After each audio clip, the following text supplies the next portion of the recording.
இந்த தமிழ் சினிமாவெல்லாம் ஏன் தான் நடிகர்கள்லாம் இப்படி இருக்காங்கன்னு தெரியலங்க. ஏன்னா எல்லாரும் அவங்க இஷ்டத்துக்கு சம்பளத்தை ஏற்றின்னு இருக்காங்க. நம்ம தலை அஜித் அப்படி தான் நம்பர் 1 பிளேஸில் இருந்துக்கிட்டு 200 கோடி கொடுத்தா தான் நடிப்பேன், ஒரே செக்கா வேணுன்ற மாதிரி சொல்லியிருக்காரு அப்படின்றாங்க. அதனால தயாரிப்பாளர்கள் எல்லாருமே, ப்ரொடியூசருங்க எல்லாரும் கவலையாக இருக்காங்க அப்படின்றாங்க.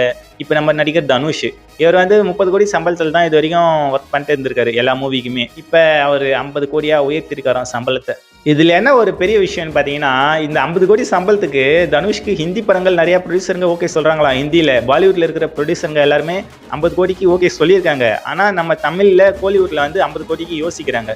இப்படிலாம் பண்ண பின்ன ஹிந்திக்கு தான் போவாங்க. அங்கே போய் நடிச்சாலும் இவர் ஹிந்திலேயே போய் நடிக்கிறாரு, நிறைய படம் தமிழ்லேயே வர மாட்டேங்கிறாரு, அவர் வளர்த்து விட்ட மண்ணை மறந்துட்டாரு அப்படின்ட்டு கதை கட்டின்னு வந்துடுவானுங்க. இங்கே வந்தாக்கா சம்பளம் கொடுக்க மாட்டானுங்க. இப்போது தனுஷ் நடிக்கிற எந்த படம் ரிவ்யூனா போய் பாருங்க, தனுஷுடைய ஆக்டிங் சரியில்லை, இன்னும் கொஞ்சம் இம்ப்ரூவ் பண்ணிக்கலாம் அப்படின்ட்டு எதனா ஒரு ரிவ்யூவர் சொல்றாங்களா?